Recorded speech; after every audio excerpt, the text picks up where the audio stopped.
সৌজন্য সাক্ষাৎ গত বছরে গত নির্বাচনে আমার সাথে হয়েছিল বিজেপির প্রার্থীর। কোথায়? ভোট কেন্দ্রে। আমিও পরিদর্শনে গেছি, উনিও গিয়েছেন। আমাকে বলছেন নওশাদ ভাই কেমন আছো? আমি বলছি আমি ভালো আছি। দিদি আপনি কেমন আছেন? কারোর ঘরের মধ্যে ঢুকে দরজা দিয়ে গুজগুজ ফুসফুস করিনি অন্যকে হারাবার জন্য।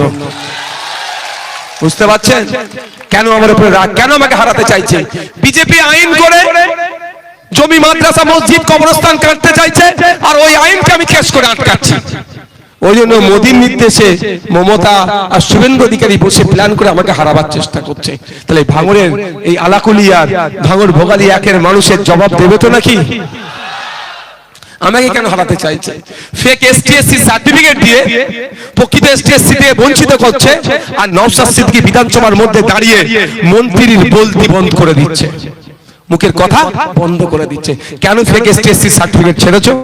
তাই এরা মোদী মমতা মিলে আমাকে হারাবার চক্রান্ত করছে। তাই মায়েদের বলবো, আপনি যখন বিপদে পড়েছিলেন আমি বুক চিতিয়ে লড়াই করেছি। যদি মনে করেন আগামী 5 বছর একই ভাবে আপনার পাশে থেকে বিপদে আপদে আপনার সাথ দিয়ে এবং আপনার ভোটাধিকার ফিরিয়ে নিয়ে আসার লড়াইয়ে শেষ পর্যন্ত লড়াই করে যাবে, অন্য কোনো প্রার্থী নয়, সংযুক্ত মোর্চা তথা বামেদের সমর্থন নিয়ে ইন্ডিয়ান সেকুলার ফ্রন্টের প্রার্থী হিসাবে আমাকে পুনরায় এখানে নির্বাচিত করে বিধানসভায় পাঠানো দরকার। তাহলে আপনাদের বলবো 29 এপ্রিল কারো কথায় কারো প্রচারণায় পা দেওয়ার দরকার নাই। ইভিএম মেশিনের 5 নম্বরে বোতাম টিপে আমাকে খাম চিহ্নে ভোট দিয়ে বিধানসভায় পাঠান। বিগত 5 বছরের নয়, আগামী 5 বছর শিক্ষা, স্বাস্থ্য, কর্মসংস্থানের প্রশ্নে আপসহীন সংগ্রাম করব, বিভাজনের বিরুদ্ধে লড়াই করব, ঐক্যের পক্ষে সওয়াল করব। তাই আপনারা যদি সুযোগ দেন, আপনাদের প্রতিনিধি হয়ে, মানুষের প্রতিনিধি হয়ে, রাজ্যের প্রতিনিধি হয়ে বিধানসভায় যেমন আওয়াজ তুলেছিলাম, আগামী 5 বছর আবার আওয়াজ তুলব। যদি আপনারা সুযোগ দেন, না সুযোগ দিলে পারবো না। তবে ইভিএম মেশিনের একটা খেলা হয়েছে। আমাদের যিনি আছেন, নামটা কি গো এখানে তোমার? নান্নু সাহেব, আমাদের যিনি অ্যারেস্ট হয়ে আছেন গো, নান্টু ভাই, ওনার পরিবার থেকে তো মনে হয়েছে। যাক, তৃণমূল প্ল্যান করে আবার আমার নামে একটা প্রার্থী দিয়েছে। যত রকম পাচ্ছে আমাকে আটকানোর চেষ্টা করছে। তবে ভাঙড়ের মাটি শক্ত ঘাঁটি। ভাঙড়ের মায়ের বোনেরা বলেছে তুমি যতই ফেটে ফাঁদ তৈরি করো না কেন, নওশাদ ভাই আছে কেটে দেবে, আমরা টুক করে পার হয়ে যাবো। তাই তো নাকি? ও ফাঁদ করলে আমরা ফাঁদ পারাবো। দুটো ইভিএম মেশিন হয়েছে, শুনে রাখুন। আপনাদেরকে দায়িত্ব নিতে হবে ভাই। বাড়িতে গিয়ে অন্য মানুষকে বোঝাতে হবে। মায়েদেরও বলছি ঘাবড়ে যাবেন না। ভোট দিতে ঢুকলে দুটো ইভিএম মেশিন পাবেন। এই বলে এটা নয় কোনটাতে আমি আছি কোনটাতে নাই। দুটো ইভিএম মেশিন এই জন্যই হয়েছে, একটা ইভিএম মেশিনে 16 জন প্রার্থীর নাম হয়। এবারে ভাঙড়ে 20 জন টোটাল প্রার্থী হয়েছে, ফলে 16 আর 4 20। তাহলে কোন ইভিএম মেশিনটা আপনারা দেখবেন? 16, 1 থেকে 16 অবধি যেটা আছে সব যেটাতে ঘরের ছবি টবি দিয়ে আছে, সেই ইভিএম মেশিনটাকে সামনে দুটো পাশাপাশি থাকবে, সেটাকে ফলো করবেন। 1 2 3 4 5। কি বললাম? ভোট কেন্দ্রে ঢুকবেন, হাত দুটো পেছনে রাখবেন, পেছনে রেখে ইভিএম মেশিনের দিকে তাকাবেন। পাশাপাশি দুটো ইভিএম মেশিন থাকবে, 1 2 3 4 5। 5 নম্বরে যখন আসবে দেখবেন মোহাম্মদ নওশাদ সিদ্দিকী, আমার নাম, আমার ছবি, আমাদের পার্টির সিম্বল, খাম, তারপর সেটা ছোট্ট সুইচ আছে, ওই সুইচটা টিপে দেবেন। আওয়াজ হবে, ছেড়ে দেবেন। অন্য কোনো সুইচে হাত দেবেন না, কারেন্ট মেরে দেবে কিন্তু, বলে দিচ্ছি। কি বললাম বুঝে আসছে তো? অন্য দ্বিতীয় যে ইভিএম আছে সেখানে তাকাবার দরকার নেই, ঘাবড়ে যাবেন না। আমার ছবি ওখানে দেয়া থাকবে, মা কালার ছবি দেয়া থাকবে।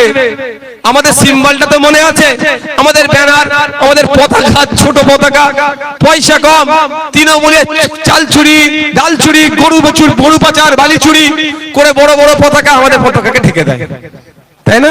করে তো, কিন্তু দিলে তো ভাই সিম্বলটা ঢুকে গিয়েছে, এখানে কি করে ঢাকবে ভাই? খাম চিহ্নটা 5 বছর ধরে মনে আছে তো নাকি?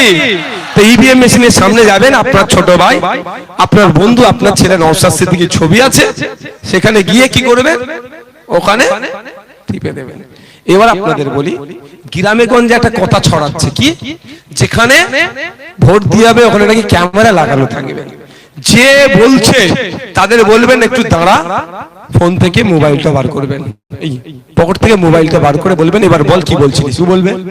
যে ক্যামেরা লাগানো থাকবে, কাকে কাকে কে কাকে ভোট দিচ্ছে সব রেকর্ড করে আমরা দেখতে পাবো, তাই তো? এইটুকু শুধু আপনারা আমাকে রেকর্ড করে পাঠান, আমি কথা দিচ্ছি ওই ছেলেটাকে যদি আমি জেলের ভাত খাওয়াতে না পারি আমি এখানে কন্টেস্ট করাই ছেড়ে দেবো। কারণ সে গণতন্ত্রের পরিপন্থী কথা বলছে, এটা গণতন্ত্রের উৎসবে সামিল হচ্ছে না, উৎসবকে ভুলণ্ডিত করার কথা বলছে। দেখবেন কাশীপুর থানা এসে তাকে ধরে জাল গাড়িতে হোক আর পুলিশ গাড়িতে হোক তুলে নিয়ে যাচ্ছে। কারো সাহস নাই, ক্যামেরা দিয়ে দেখতে পারে না আপনি কোথায় ভোট দিচ্ছেন, এটা আপনাকে ভয়াল খাওয়ানো হচ্ছে, চমকানো হচ্ছে। এই ধরনের অবাঞ্ছিত কেউ যদি কথা বলে তার ছবি বলবে দাঁড়া একটু ভিডিও করছি বলে একটু, ঠিক আছে? ভয় পাবেন না। দ্বিতীয় কথা বলতে পারে খাম চিহ্নে আতর লাগিয়ে রাখবো, ভোট দিয়ে আসার পরে তোমার হাতটা সেন্ট হচ্ছে নাকি আতরের গন্ধটা শুকবো, এটা বলতে পারে। আমি আপনাদের বলছি এটাও ভয় খাবেন না। 2021 নয়, এটা 2026। আমাদের নেতৃত্বরা তৈরি হয়ে আছে। ভোটের লাইনে শুধু আপনারা দাঁড়াবেন না, 30 জন 40 জন 20 জন ছাড়া ছাড়া আমাদের মায়েরা নেতৃত্বরা দাঁড়াবেন, তারাও তো ভোট দেবে ভাই, তারাও ভোট দিতে যাবে। ভেতরে গিয়ে দেখবেন কি পরিস্থিতি। যদি দেখেছে খাম চিহ্নেতে আতর লাগিয়েছে, পকেটে আমার আতর থাকবে, অফিসারকে বলা হবে এই করেছে এটাকে ব্যবস্থা করুন। অফিসার যদি ব্যবস্থা গ্রহণ না করে একটা সুইচ আতর ছাড়া থাকবে না, সব সুইচ আতর হয়ে যাবে।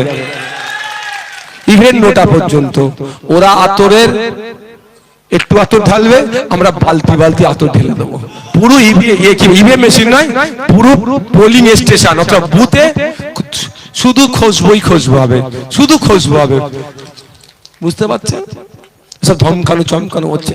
আমাদের কারিমুল, আমাদের সাদা ভাই, শামসুদ্দিন ভাইরা যারা নেতৃত্বরা আছে গুনে গুনে গোল দিচ্ছে ওনাকে। আগে বুঝতে পেরেছেন তো? গুনে গুনে গোল দিচ্ছে। প্রথমে কি বললো? খেতে ফলাতে পারবো না, খামারে ফলাবো, মানে 1-0 গোল খেলো। এটা ক্ষেতটাকে ভালো করে বুঝে নেবে। এবার কি বলছে? গণনা কেন্দ্রে বুঝে নেবো, তার মানে 2-0 গোল হলো। আর চারও গোল শুনুন, 1 লাখ ভোটে হারাবো। যখন এরা প্রশ্ন করতে শুরু করে দিল, বললো 50,000 ভোটে, আবার একটা গোল খেলো। আবার বললো 20,000 ভোটে হারাবো, আবার একটা গোল খেলো, মানে সেদের জায়গা থেকে পিছিয়ে আসছে। এখন বলছে একটা ভোটে হলো নাকি হারাবো, মানে এদের কর্মীদের এই দিয়েও আর মানসিকতা ঠিক রাখতে পারছে না। শুধু কর্মীদের মনোবলকে চাঙ্গা রাখার জন্য এ কথা বলছে।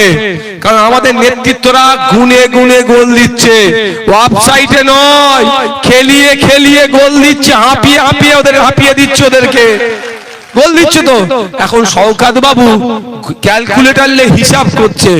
কি হিসাব করছে? যে আমি এই ভোট কত পাবো, ওই ভোট কত পাবো, মানে হিন্দু ভোট কত পাবো, মুসলমান ভোট কত পাবো, এই হিসাবে লেগে গেছে। সব হিসাব করেও দেখে নিয়েছে যে উনি এখানে কত হাজার ভোটে হারবে।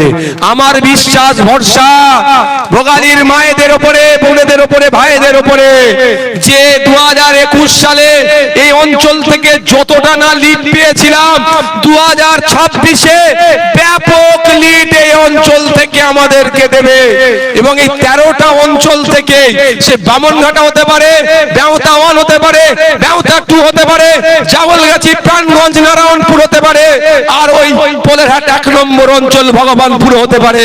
13টা অঞ্চল থেকে যা আমি সিমটম দেখতে পাচ্ছি, মানুষের মধ্যে যে উদ্দীপনা দেখতে পাচ্ছি, গত 21 সালেও কিন্তু উদ্দীপনা ছিল, কিন্তু একটু জড়তা ছিল, বিজেপি চলে আসবে, বিজেপি চলে আসবে, মানুষের মনের মধ্যে একটু আতঙ্ক ছিল।